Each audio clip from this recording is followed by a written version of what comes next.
اعوذ باللہ من الشیطان اللعین الرجیم بسم اللہ الرحمن الرحیم السلام علیکم یا علی مدد۔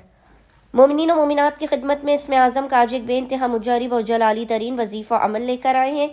اسم اعظم کے اس مجرب ترین وظیفہ عمل کو مومنین و مومنات نے خصوصی طور پر 29 جمادی الثانی 29 جمادی الثانی کے پورے دن میں کسی بھی وقت نصف شب تک کر لینا ہے۔ خداوند متعال بحق محمد اور آل محمد اس جلالی اسم اعظم کے صدقے میں مومنین و مومنات کی ہر ناممکن ترین حاجات کو اپنی بارگاہ میں قبول و مقبول کر دے گا۔ ہر بلا مصیبت آفت پریشانی ناگہانی بیماری اور دکھی کو آپ کی زندگی سے دور کر دے گا۔ ہر بند دروازے کو کھول دے گا۔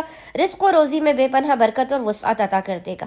بس مومنین و مومنات نے کرنا یہ ہے کہ 29 جمادی الثانی 29 جمادی الثانی کے پورے دن میں نصف شب تک جب بھی آپ کو فرصت کے لمحات ملے آپ نے باوضو ہونا ہے، اور باوضو ہونے کے بعد آپ نے قبلہ رخ بیٹھ کر محمد اور آل محمد پر اول و آخر 3 مرتبہ 3 ٹائمز درود بھیجنے کے درمیان میں ایک تسبیح 100 ٹائمز 100 مرتبہ اس جلالی ذکر کی تلاوت کرنی ہے، اور وہ ذکر ہے یا اللہ یا نور الانوار، یا اللہ یا نور الانوار۔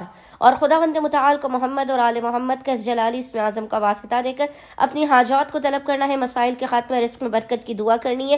انشاءاللہ تعالی خداوند متعال اپنے وسیع و عریض خزانوں سے آپ تمام مومنین و مومنات کی خالی جھولیوں کو بھر کے آپ کو لازماً بامراد کر دے گا۔ اللہم صلی علی محمد و آل محمد وعجل فرجہم اجمعین۔